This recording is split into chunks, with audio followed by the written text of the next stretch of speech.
Hello my friends, you found me today walking up the Mynd. I've been taking my Leica M3 with me, shoot off a bit of film. I've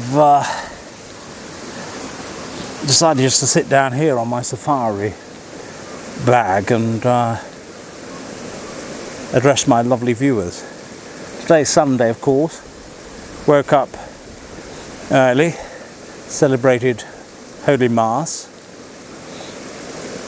15th Sunday after Pentecost in the old rite, and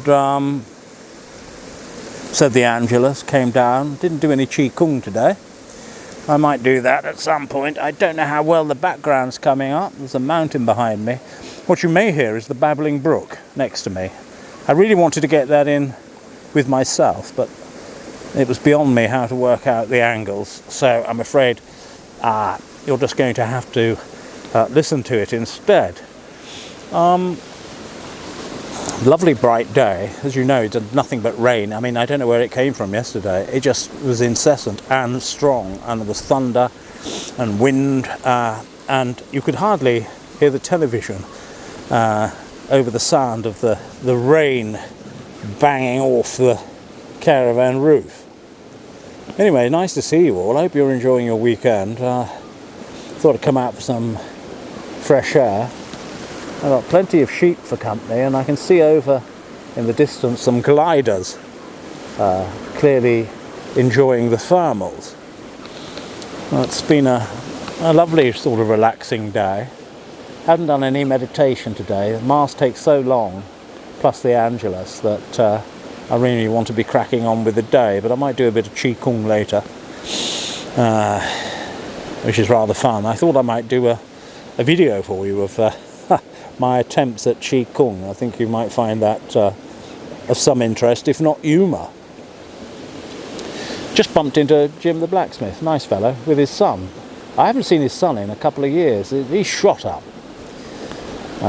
Incredible. I'm minded of that and a few other things, including the loss, well, my cat going missing, just the sort of impermanence in life. Nothing remains the same, does it? It all moves on, and nothing is permanent. You know, relationships come and go.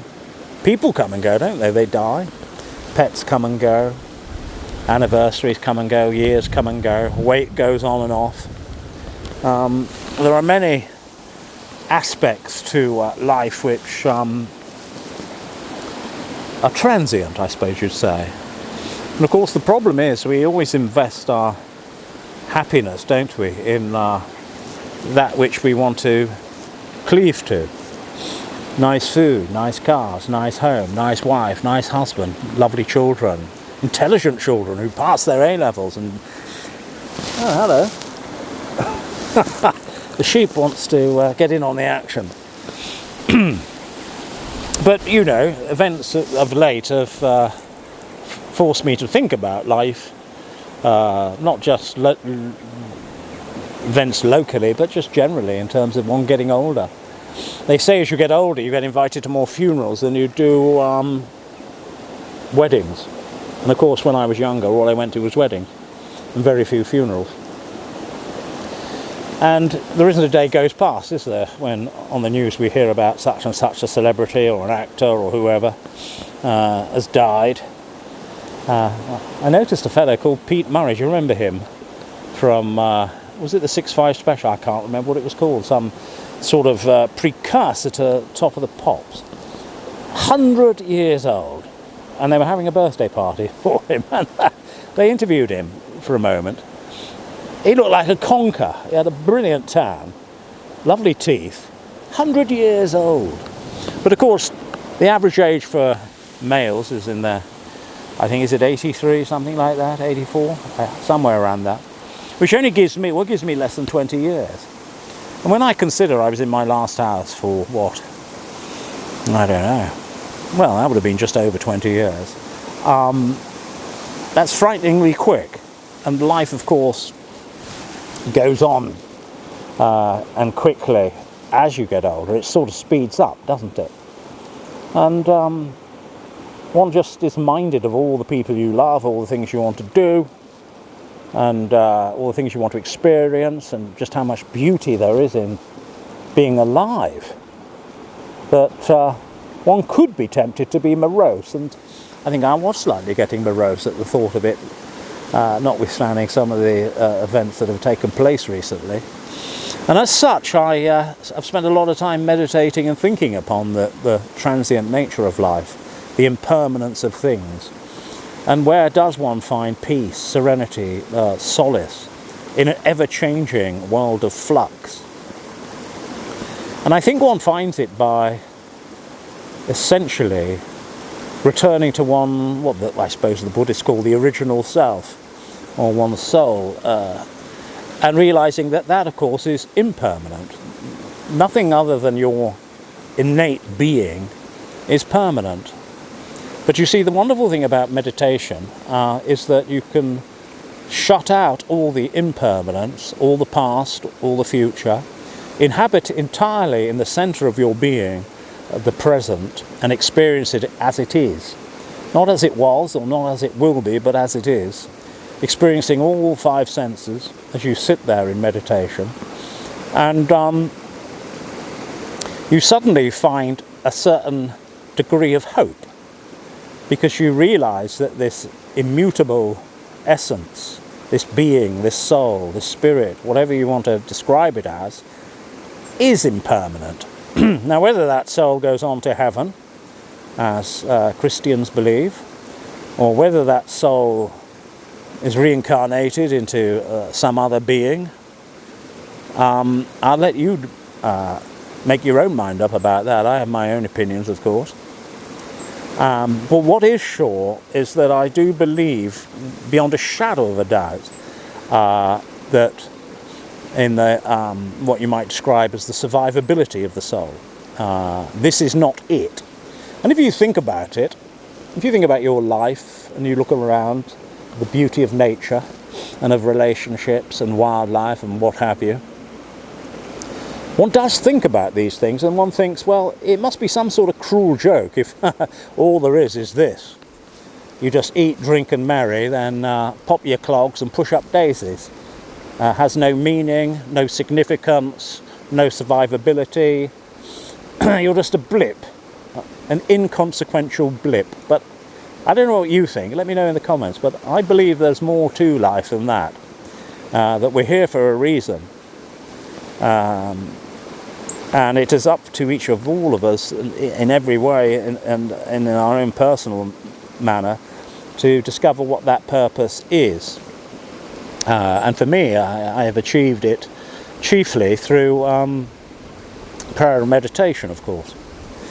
And, well, I haven't anything else to say other than that, really. That's how I've been occupying my mind recently. In other news, I've decided to bite the bullet on my novel. It's a slow old process, editing it, and it'll just take forever. You know, you keep going over it and massaging it and changing it. So anyway, there's a publishing house that are interested in publishing it, and I'm going to let them have the bother of editing and sorting out the copy and getting it into book form. So I'm handing it over to them. I don't know what the time scale will be. I know some of you are interested in possibly buying a copy. It will be available obviously through, you know, Barnes and Noble and Waterstone, and you'll probably see it on Amazon and in bookshops. It could be anywhere, really. The only problem with that is the royalties are pathetic from a publisher. So I won't see any money, really. Although it will still be gratifying for, you know, to see it being sold. But what I'm going to do is, and what you can do is, you can buy also on top of that distribution, if you like, chain, is you can buy them yourself at cost and sell them. The advantage, of course, of that is I can sign them and send them off to individuals on the channel who might be interested, rather than buying it through an online retailer or whatever. It won't make any difference in terms of price to the purchaser, but it will make a difference to me because I get to keep all the royalties. if I do it that way. I believe Richard Vobes is doing it that way. But the thing is, I don't have the accommodation presently for 1,000 books sitting on a pallet. They'll just get damp, apart from anything else, even if I had the room. So, but I will be ordering sufficient quantities to pump them out to individuals, and the rest will be sold through huge distribution chains, one will hope. I can't give you a time frame. I can't imagine it will be many months, but it will be months rather than weeks, while they kick the novel into shape and submit it to me for the final okay, as it were. And then that'll be it. Hunter's Moon will be launched on an unsuspecting world. And to be honest, I could have done this a year. In fact, I wish I had sort of done this a year ago instead of messing around. But things unravel at their own rate, don't they, in life? And so I think that's jolly exciting, and I thought I'd like to share that with you. I haven't been out in the chimney, so I can't really show you any footage of that. I don't tend to go out in the car unless I have somewhere to go. I'm not minded just to drive about aimlessly. There'll be something that'll crop up, and I'll have to take it out shortly. My clerk of works is back on Wednesday. It'd be nice to see her. And yes, we've taken to sort of meditating together and doing Qi Kung together, which is rather fun. But glorious here on the mountain, sun shining. I don't know how much of it you can see behind me, probably nothing. But you'll certainly hear the brook. I wish you could have seen it, it's lovely. I might do some iPhone footage of it to end the video. But anyway, I hope you're well on this wonderful Sunday. I've read all your comments and responded to them. I'm in good spirits now. I'm in a better place, really, than I was. One slowly comes round, and one tries to learn lessons from every experience in life, doesn't one? One sits with it. I've been sitting with pain in meditation, emotional pain, but sometimes that's all you can do. So on that bright thought, I'll love you and leave you. This is Father John signing out, sitting on his bottom on a safari bag halfway up the Long Mynd. God bless, and see you, God willing, on the next video.